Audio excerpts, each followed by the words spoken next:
Welcome back to Energy 101. Today we have Aaron Fitzgerald from Mars Materials. If he looks familiar, it's because he was on the Energy Tech Nexus, aka Energy Tech Startups podcast.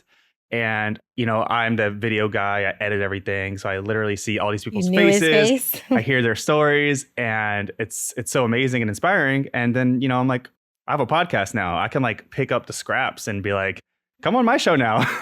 So once when I listened to the whole hour of you talking to Jason and Nada, it was actually Pyle.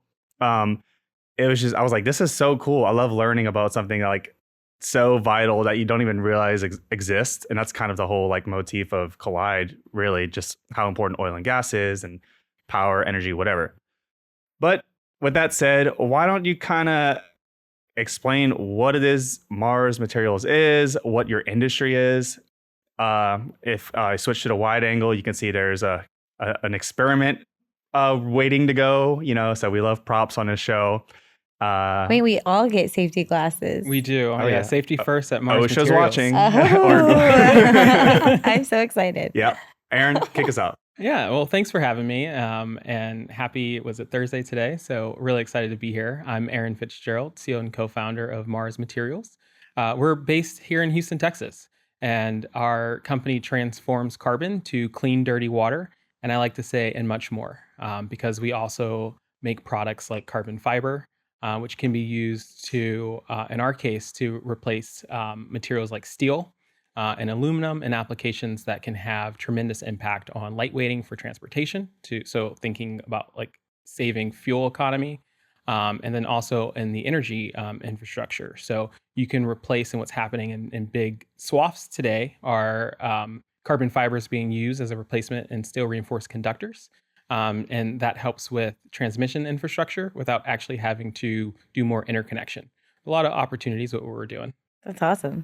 So I understand there's a product you make. What exactly is that? Yeah, so we are working to create carbon negative chemicals.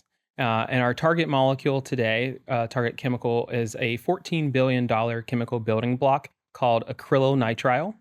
You're welcome to say that 10 times fast if you like, but I think we call it AN for short, but really the name of the molecule is less important than what it does.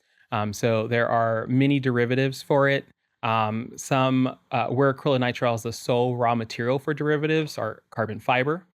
And then also for polymers or pellets that are used to help with freshwater production.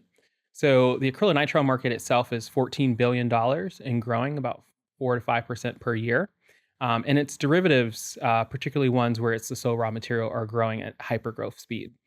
Here in the US, we are specifically interested in carbon fiber. The administration's priorities are all around reshoring critical minerals and materials, and one of those is carbon fiber. In the case for carbon fiber, the supply chain, notably acrylonitrile, not this, is made from coal or from crude oil. And the market and the production, although started in the US and grown in Europe, has moved to China. So carbon fiber has been dedicated as a critical material for defense, and they're looking to reshore that supply chain. So it comes from, you said coal and oil, how? How does that work? Yeah. Explain this. And what does it look like? Is it a Yeah, so we gas? make acrylonitrile looks like water. It's Okay. a clear liquid, but it is a carcinogenic material, so you do not drink it, Oh. do not play with it. Yeah. Our Mars is all about safety. So the way it works, we've licensed our foundational technology from the U.S. National Lab System. Are you familiar? If you're familiar with the National Renewable Energy Laboratory, it's our nation's only applied national lab. They're housed under the Department of Energy. So they created this technology originally to help really achieve one of the strategic goals of the U.S., which was to reduce the lightweight vehicles so that you can improve the fuel economy.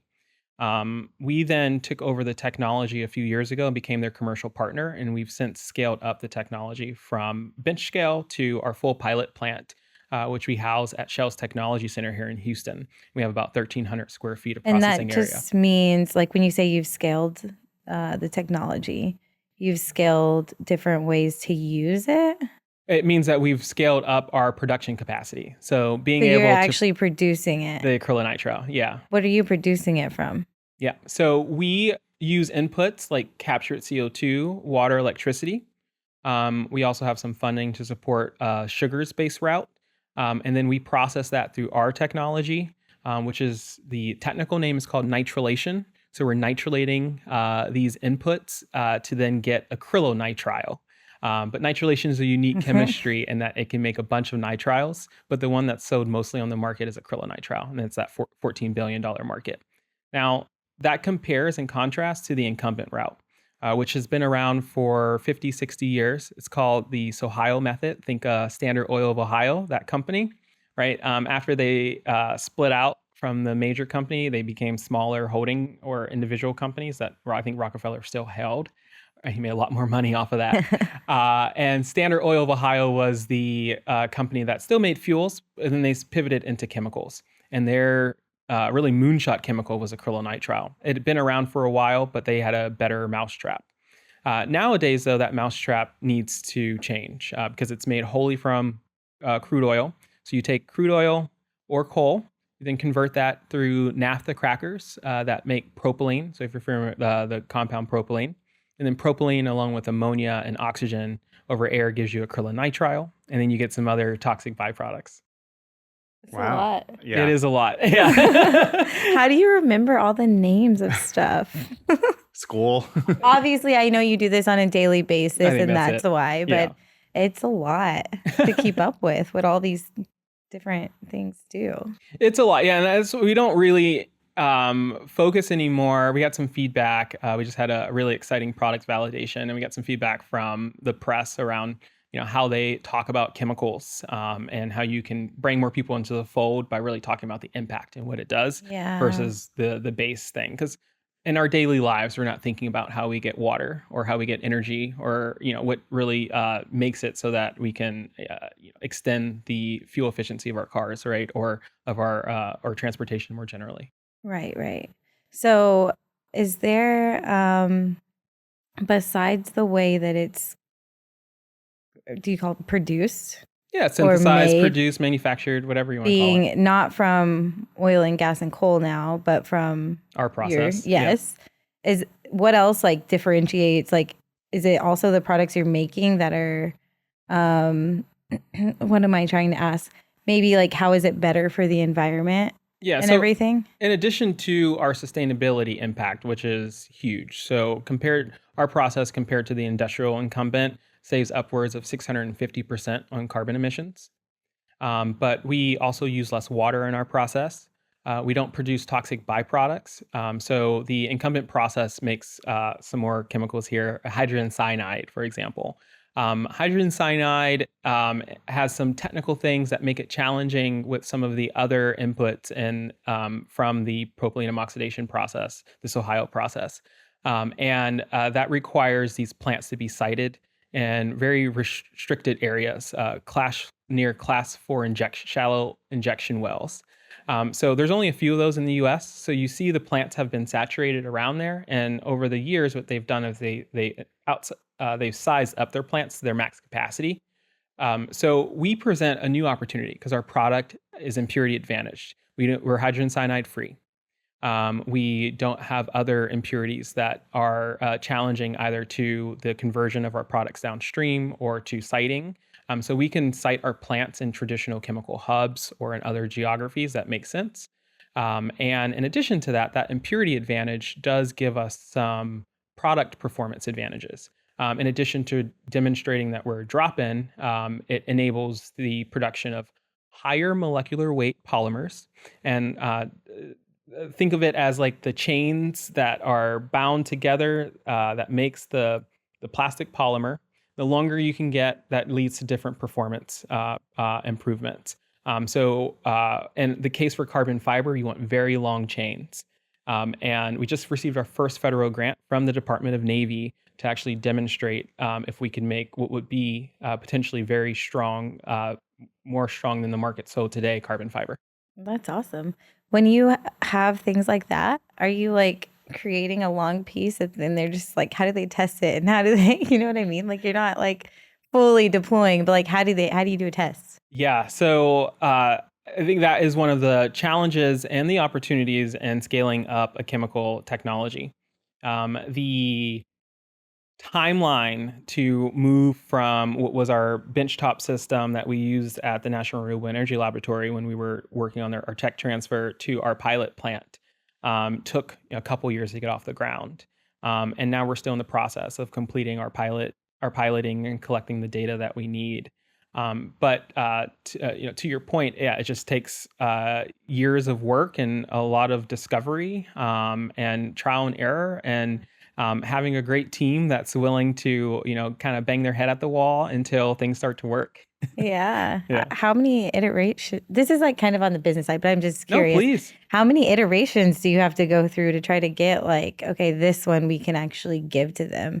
And when you sign a contract like that, what is they expecting? Like, when are they expecting to see results or like what y'all can do? So our customers, our sample customers, are global organizations, global manufacturers, and they are, all about business. They don't have a lot of time, but they are driven today by regulatory changes that are requiring them to decarbonize, and other factors that impact like their cost of capital. So what we have found for us, there aren't many direct off-takers for acrylonitrile. There are about 6 different major derivative markets, and then you have, maybe 3 to 10 major players in each of those spaces. So not a huge pool of off-takers, but they have long validation processes depending on what you're trying to produce. So we produce the material. We want to make sure we hit the spec from the start. We deliver it to them. They have to devote internal resources to test and qualify it. And then it's an iterative kind of back and forth until it's ready to really be used commercially. And the second piece of that is then getting the commercial volumes to deliver on that. Yeah, I'm sure that's tricky. It just takes more capital and more time to scale up. Yeah. So y'all are you supplying the Acrylonitrile. Yeah, Are you that's it. supplying that and material or just the material? We just supply the acrylonitrile. So our company is focused on making acrylonitrile and then creating a drop-in that can be segregated from traditional like fossil supply, or you can blend it in and really create new products, be it just decarbonized, to some degree, or fully carbon negative. It depends on the off-taker and what their particular goals are. But we just deliver them that material, and then they're able to really take advantage of what it means to now have a decarbonized feedstock that performs exactly as their other product. Yeah, the other feedstock. Cool. If everything, there are a lot of things are made out of, things from crude oil, and are you kind of like trying to replace it with the acrylonitrile? So, I mean, it's just at the end of the day, it's just a bunch of elements put together. Like you can make it in a lab, right? It's synthesized. Yeah. So like, how do I like fathom that like anyone can do this? Like how are you able to make a business out of it? Can someone else just get the formula? Is it where to get that? I don't understand. I don't even know what these words mean. Like, I don't know what kind of machines you need to put elements together, but really dumb it down. I don't know. I hear you. No, that's a great question. So we do have a global patent that we licensed from NREL that gives us protection to scale up in our exclusive field of use that we have access to. So for us, acrylonitrile is also used to purify water, to create more fresh water. And this is an $11 billion market. It's growing at 5% per year. And major drivers of it are what's close here to home in Houston, extracting oil. So you need water and liquids and drilling fluids to help there. You need it to inject into the wells.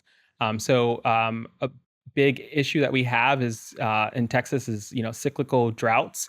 So there's a huge push to find ways to reduce our water usage, fresh water usage. So you use these polymers to help with that. Um, and How does it work? yeah, I mean, I can show you, but so this is the pellets that were derived from our material. And what we have just overcame, and these pellets are from one of the global leaders, a company called S&F. They own 56% of this $11 billion market.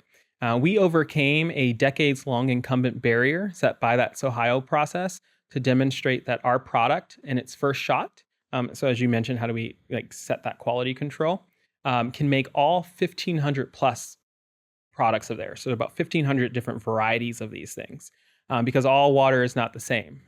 Different water has different contaminants and particulates. That's made from water, or that this makes is made water? from our acrylonitrile, and it makes water. Yeah, Okay, so I can show you this in a second, I think, with our demonstration. Okay. But so we make things with a pilot plant. So our plant looks like we have 3 reactors that are kind of tubular, and then we have heating jackets on the outside of them. We add our inputs.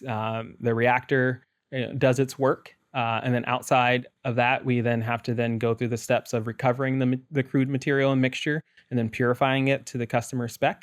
And then we go through a QA, QC process, and then we deliver it. And that's really how it works in the nutshell.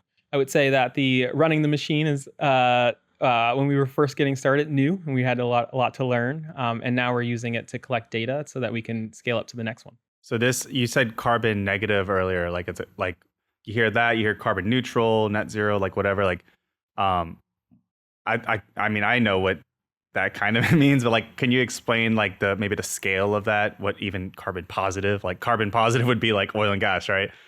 Industry has different views on the language here. So I think what we look at typically is things like your scope 1, 2, and 3 emissions. So these are your direct emissions, usually scope 1, your kind of scope 2 are more like the emissions associated with energy use. And then scope 3 are the ones that you need as like inputs for your product and things.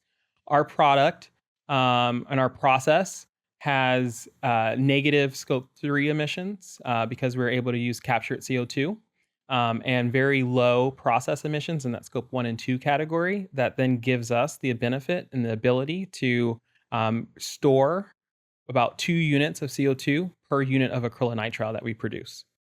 And then as it gets produced downstream or into different derivatives, depending on where it goes, that negativity can carry through. Depends on the product, if that answers your question. So then you can use that captured carbon to like later in the process? So the captured carbon is consumed in the front part of our process, and then we process it into the acrylonitrile. Got it. Yeah. Okay. Yeah, and carbon negative, I guess ultimately that's a good thing. Like we want to. Yeah, That means you're using carbon. So the core issue with carbon negativity is really the fact that we have a lot of legacy emissions in our atmosphere. So these are emissions that we have just spewed out over the last century or so from the Industrial Revolution, from our cars and everything else. So if we were to just fully decarbonize today, and figure out a way, we can still extract oil, for example, but our processes had no emissions. We would still have those legacy emissions in the atmosphere.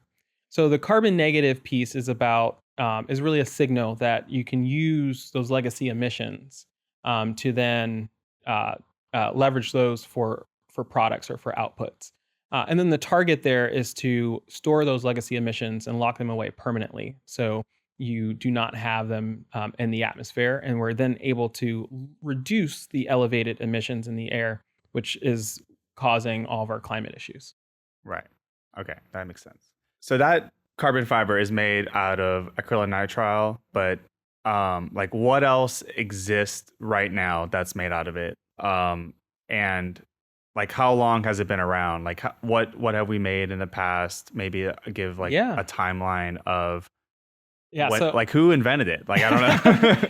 So it was first synthesized in the 19th century, and I'm gonna forget the inventor's or the name. I'll pull him up in the edit here. Okay, perfect. Some like German dude. What? I believe it wasn't really. It didn't become an industrial process until around the Second World War II.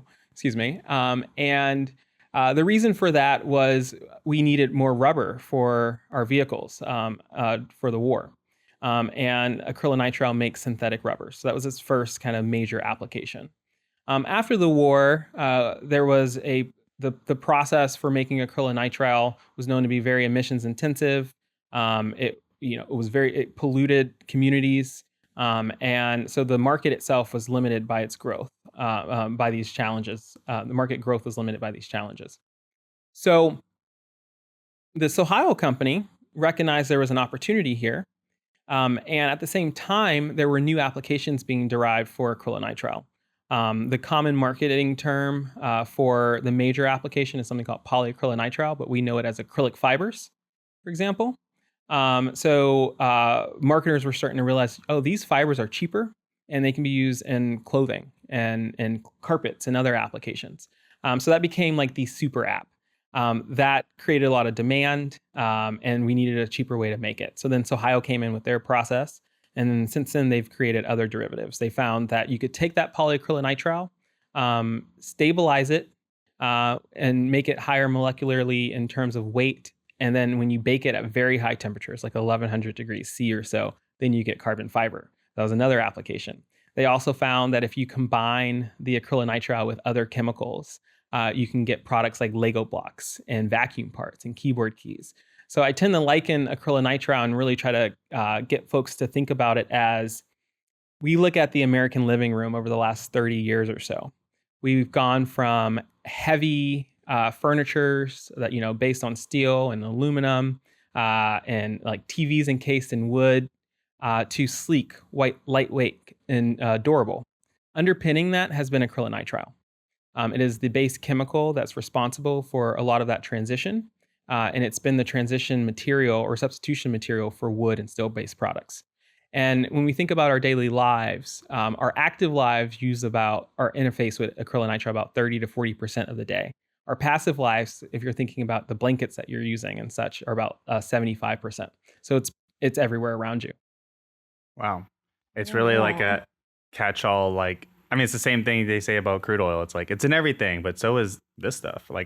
Yeah. It's like a miracle, basically. Well, and because it's made from crude oil, it means that crude oil truly is like in everything. Yeah. Is it like more similar to like rubber or plastic?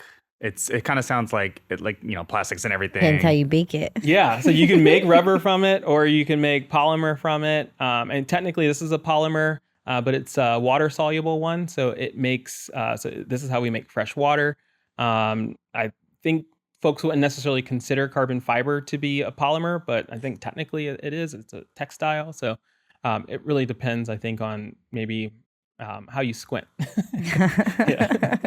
Is it like recyclable? Does it have like some nasty like PFAS levels of whatever plastic has, or is that another advantage?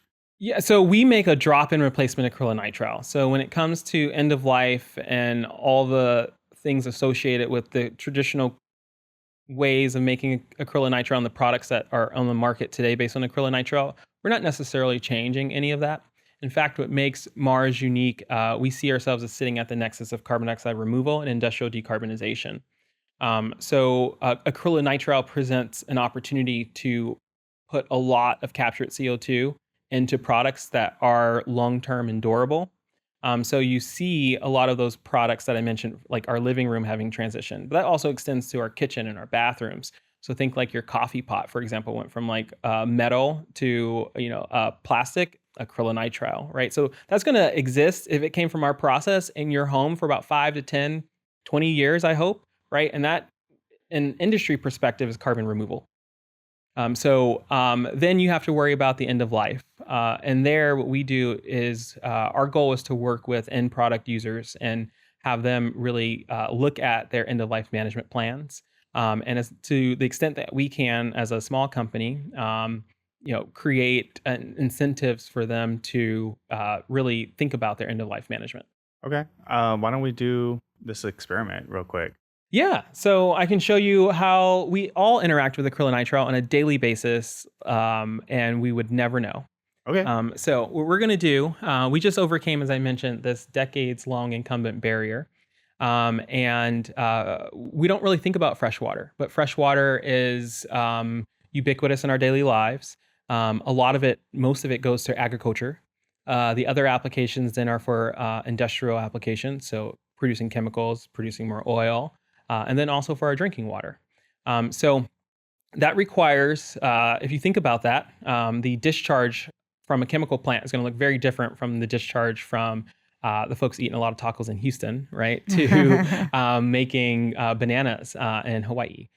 So there are a variety of these products that are used to treat water. So what we're seeing here is something, the common name is called a flocculant. But I don't really want us to get focused on the names because they also go by different names, surfactants and other applications depending on what you're using it for. So our acrylonitrile is the sole raw material for this. The liquid then gets converted into this solid, these pellets, and you're welcome to look at it. Looks like salt. It looks like salt. Does it taste like salt? Don't try it. It's a carcinogen. No, that's not. That's actually. Wait, this is going into water to purify. I was going to it. ask that. Yeah. I was going to ask if it becomes this inert. Yeah. Yeah, I'm like, is this why they are so against microplastics? So these polymers, no, because they're water soluble. Then we add a little bit of water, and you're going to get this. So this is a like viscous gel? solution. Yeah, it's a gel. Interesting. So you added that to water? Mm-hmm. Ooh. Oh, jelly. Oh, I don't know if I drink this, but What would that be used for? We're about to purify some water. Ooh. Yeah, you ready? ooh. All right, we got a little setup. Yeah. Action. Science time. So we're going to show you how we make fresh water. So I've showed you the pellets.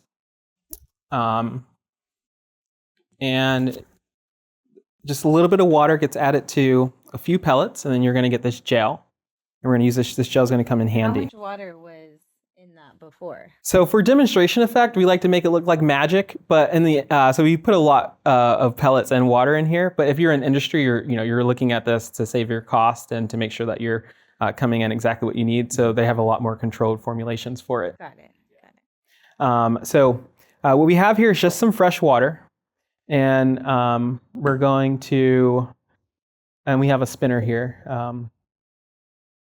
So we're going to make our water dirty with just some dirt. So this is meant to simulate particulates that are in water. So if you think about water treatment, which I'm not sure how many of us think about on a daily basis, but water treatment's pretty complex. First you remove the bulk solids. So think all the wet wipes people flush down. But then there's particulates and there's bacteria. So there's usually some chlorine dosing to remove that bacteria. But then you have all these particulates. This is the phase where we remove those particulates. And the material that does that is this flocculant. So now we have our dirty water. And we're going to add the flocculant. It's a little viscousy. So it's always fun to do it live. And we're going to add a lot more than we typically would in industry. But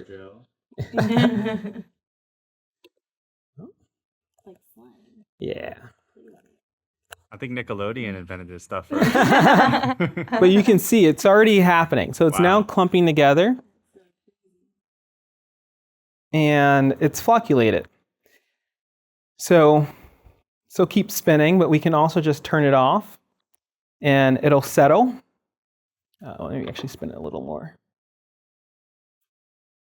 Yeah, I've always wanted to see the stirrers in action. All the chemist YouTubers. Yeah. So it's going to settle, and then as it settles towards the bottom, we add it. You'll start seeing the water. The purified water comes to the top, and It'll go back like clear. It'll go back clear. It'll be like layered. It'll be layered. Yeah, we added a lot more flocculant than you would add in industry, so it's going to be. In this particular example, it's going to be a little more cloudy because of that. Gotcha. Yeah, but as it settles throughout our chat. So when you get like a finished product and it's layered, you have to extract just the top layer, right? So in industry at scale, yeah, they have like dewatering tanks and different tanks that help to like take the water out immediately, and then the sludge goes to other areas. So they're not necessarily worried about it just sitting in and kind of mixing again. Yeah, I've seen it like done at this scale, but you're saying that they have the giant. Yeah. So when version of you that. are driving near a water treatment plant and you see those huge tanks, right? Circle the tank. Yeah, exactly. So that's this at a very small scale. Oh wow. Yeah. So you can see even more separation now. It's still occurring. And most of the clay is now at the bottom. And the water is there. Oh, sorry for the viscosity. Yeah, you got the polymer. It's all right. Your turn to get some. No. Will it eventually become like a thin, clean line? You'll see, it'll continue to flocculate, and you'll see the water will just where the layer of dirt is, the water will just separate out, and it'll get clear as we go. Beautiful. This is the craziest material. I know, it really is. And It's until like spider webs. and until Mars, you can only make this material from coal or from crude oil. So our drinking water is literally coming from fossil fuels, and we are now in a position to be the only supplier that can make fresh drinking water from the air or from sugars. Yeah. How do y'all test if it's like pure? Like if it's, you know what I mean? Like you're drinking that water. How do you make sure? Yeah. So I mentioned that there's validation steps along the way. So downstream of the flocculant manufacturers, right, the water treatment plants will use something called jar testing to test really any new product or change to the process to make sure that it hits the rigid standards that are baked into municipal or industrial or agricultural water treatment. So that's all set by a lot of law, local, state, and national policies, and then and also geographies around the world. Okay. Yeah. All right. Cool. That's our first science experiment, That is right? so fun. Thanks for the experiment. I guess we just cut magically back to this, but Yeah, we just made some fresh water. yeah, Fun I time in the may lab. have taken a sip of it off camera. So I was listening to you on Jason and Nada's podcast, Energy Tech Startups, and you made this great analogy comparing it to flour, and how that's just a great analogy to apply to everyday life. So can you kind of sum up everything we've learned so far into that analogy? Yeah, I was experimenting with how to explain acrylonitrile, so I thought cooking flour would be the best example. And then since then, we've really switched to that living room example because I think it really paints the picture of how we interact with this chemical compound on a daily basis. But when I think about that baking flour analogy or cooking flour analogy, it really goes back to there are there's the all-purpose flours in the world, and acrylonitrile is kind of like that. The incumbent itself has created this all-purpose flour, and we now have an alternate way to make the same type of material, and it has some additional performance advantages that can now, from our perspective, make new types of derivatives, be it in this cooking flour example, maybe new types of cakes or cookies, or clearly thinking about sugars because I like desserts. You're speaking my language. Yeah. Is there anything you're excited about with like in terms of new discoveries and like new products or new things that it can like replace or make or anything like that? Yeah, so in our beachhead market, the $11 billion market for fresh water, so although we use this to make water, if you think about like anything where water interacts, it's very likely a flocculant or a polymer is used there. So if you have kids, diapers, the absorbent piece of that diaper, that's this material. Yeah, the little jelly when it comes open. Yep. You think about paper. Have you ever wondered like how's paper like consistently like bound together? This material here. I've literally never thought about that. Yeah. But Interesting. I've always just thought about it as like, why wouldn't it? Yeah, but that makes sense. No, it's like a slurry of like trees mixed up, right? Like how do you mix that together? Yeah. So this material. So that's so it's really exciting to see that we can now make all those products without fossil fuels, right? It's exciting. And then for carbon fiber, there's so much opportunity in this market. So it's a $4 billion market, growing at 11% per year in new applications. But carbon fiber itself has really hit some strength limitations. To date, most of the manufacturers are focused on really hitting the kind of immediate requirements that are necessary for defense and for aerospace, which are very rigid. But there exists a whole world where you can make carbon fiber stronger. And part of that is by having a pure material that does not impede its ability to stabilize and that strength that we want. So there's some opportunity there, and there's some new products that you can create off of that will have some better performance. That's exciting. Is there something in this room, do you think, that's made out of acrylonitrile? The carpet that you're walking on. Okay. Let's see. That's these metal. Microphones. Yeah. I think those are metal. Plastic. The encasing for your television could likely be acrylonitrile. Right. Made from fossil fuels. How about the JJ Watt bobblehead? Maybe. There are some other plastics, like major the hard plastics hat? too. Hard hat could be, actually. Yeah. There's a lot of carbon fiber hard hat. There's right? some growingly for specific applications. Okay. And then you also think about carbon fibers applications and like hydrogen storage, for example. And then the CO2 pipelines that we need in the future, carbon fiber can be used there. Okay. Well, this is the time where I'm going to pull up a clip. So I'm going to pull up the classic clip from episode 3 of Landman. A soap opera of the oil field. Yes. Everyone loves it because it does the argument that everyone loves, the shove in everyone's faces. And the sad truth is that it's true. And I think there's a funny motif happening here where the thing you're talking about is kind of the same deal, where it's like we have a very finite amount of things that are man-made that are just literally in everything we have. And so we're getting ready to go down what I call the black pill road, which is like your nihilistic, like everything's screwed and what's the point? I thought we were going wool. No. But I think I have this at an appropriate volume. I'll hit play and we'll just get to enjoy the clip that everyone on LinkedIn loves.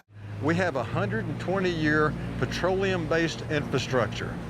Our whole lives depend on it. And hell, it's in everything. That road we came in on, the wheels on every car ever made, including yours. It's in tennis rackets, and lipstick, and refrigerators, and antihistamines, pretty much anything plastic. Your cell phone case, artificial heart valves, any kind of clothing that's not made with animal or plant fibers, soap, fucking hand lotion, garbage bags, fishing boats, you name it. Every fucking thing. And you know what the kicker is?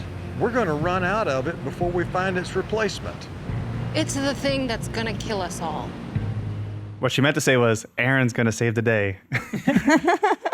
So everyone loves that. It's true. It's true. What is your, because I have a lot of activism, environmentalist takes, and I'm not like sold oil and gas. Like I see both sides. What is the actual defense to this? What do you say to the big oil boy who's like, it's like, nah, you can't say anything to this? I mean, I think that I don't think he said anything wrong, right? I mean, he stated the truth. Polymers, plastics are part of our daily lives. There really is no turning back. I don't want to live in the Victorian age. Thank you. Yeah, like I don't want wood. Nice wood furniture is nice, but I don't need that in my entire home. There are, so many advantages from performance to longevity in terms of your products to the cost that makes polymers, I think, a very important piece of our modern life.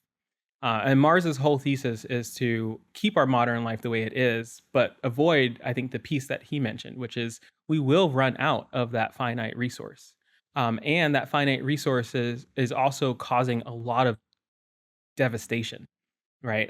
Everything from refugee crisis to tipping points to hurricanes. I think we talked about you being from New Orleans, right? My climate awakening came in 2007, a couple years after the hurricane, where I got to participate in a rebuild trip for an alternate spring break trip. I went to Rhodes College, and we drove down to New Orleans and we helped a lady named Miss Jackie, and her home still had water in it a couple years later in the basement, right? She couldn't live in her home. And I didn't realize really up until then what climate change meant for me, for people who look like me. I come from poverty, people from that same background, how it was going to be devastating to people like us. So I took my own small personal steps to do what I could. And then really fast forward a decade later, after working in politics in the Senate for a couple of years, starting to startups focused on enterprise sales and B2B solutions, realized that I wanted to do more to scale my climate impact. And the momentum was there.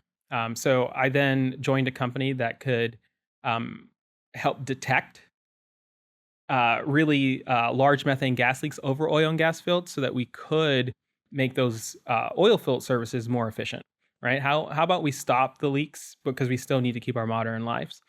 What was disappointing, the company was called Kairos Aerospace, now called Insight M, was that we detected more methane than we were anticipating. So after a couple years, I was inspired and really radicalized to want to do more, to stop extraction full stop. But I don't think that stopping extraction means we need to stop that tomorrow. I think it's a transition. And it's a transformation. And I hope that Mars, and I see Mars as being at the ground, like front line for that. And we have now done some amazing first of a kind things that I anticipate will accelerate our progress in that transformation. Why in Houston? Why is Mars in Houston? Yeah, so we are about 6 years old. We're a public benefit corporation. And our whole approach is to be as capitally efficient and agile as we can. So we started the company in California. We're based in Oakland, California. And about 2.5 years ago, I moved 2 years ago. About 2 years ago in August 2023, we moved the entire company. And we were part of the Breakthrough Energy Fellows program, which is backed by Bill Gates. And we had 2 years to do some amazing work, basically move our technology from bench to pilot scale and achieve the results that we just did with our product validation. 2 years is not a lot of time. We're talking about scaling up a chemicals company and piloting. And we were looking for cheap land. We were looking for expertise. We were looking for a regulatory environment that could fit us. And we ran into some challenges and roadblocks in California that encouraged us to look outside of the state. So we did a site selection study, and Texas had the things that we needed. The regulatory environment was completely switched and advantageous for a company like ours. In some ways, Texas is like, if you can make money, come on down. Yeah. Right? Yeah, it's very friendly to entrepreneurs. Very friendly. And that's how it should be. The regulatory environment did not require us to pull permits. We got a strategic collaboration with Shell, and we were able to operate under their existing permitting infrastructure. So that saved us time. Our build-out costs, we've saved about 90% on our build-out costs moving here. And then on top of that, the ongoing support, the expertise. I did an article with a peer campus company at this technology center, DexMat, Brian Hassan, and with Why Texas, talking about our relocation from, we moved from California, he moved from Colorado. And really it came down to three things. Houston as this unstoppable place for manufacturing scale up is because of the people, the right people. It's the right place, from infrastructure to support structures. It's a global city. There are over 60 consulates here, right? And then the last is the right time. Houston itself is wanting to take charge and lead in the energy transition. And without materials, you really can't do that. So there's just it is the place to be.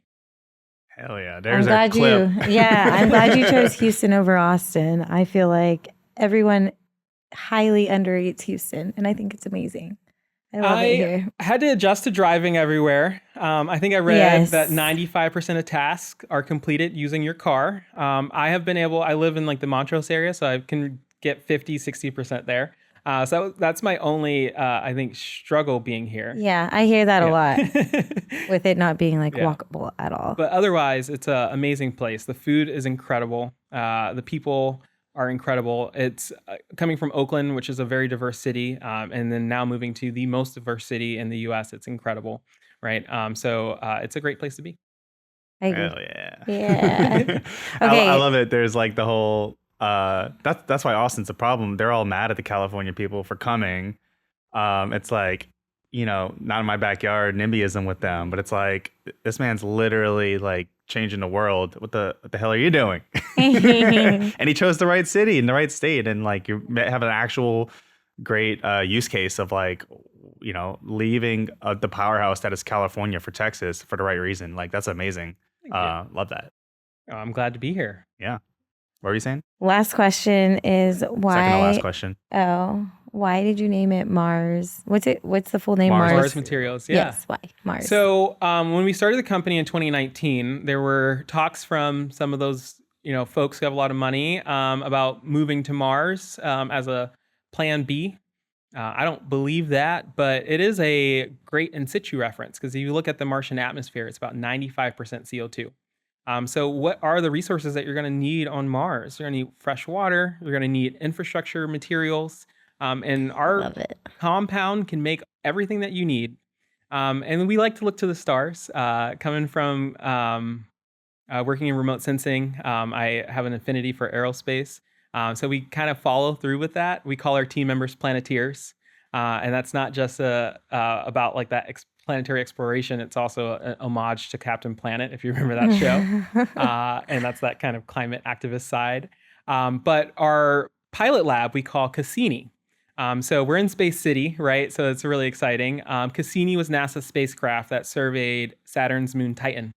And when it surveyed it, it found that it rains acrylonitrile on Titan. So when you come to Cassini, we like to let people know that we're going to make it rain acrylonitrile, but safely.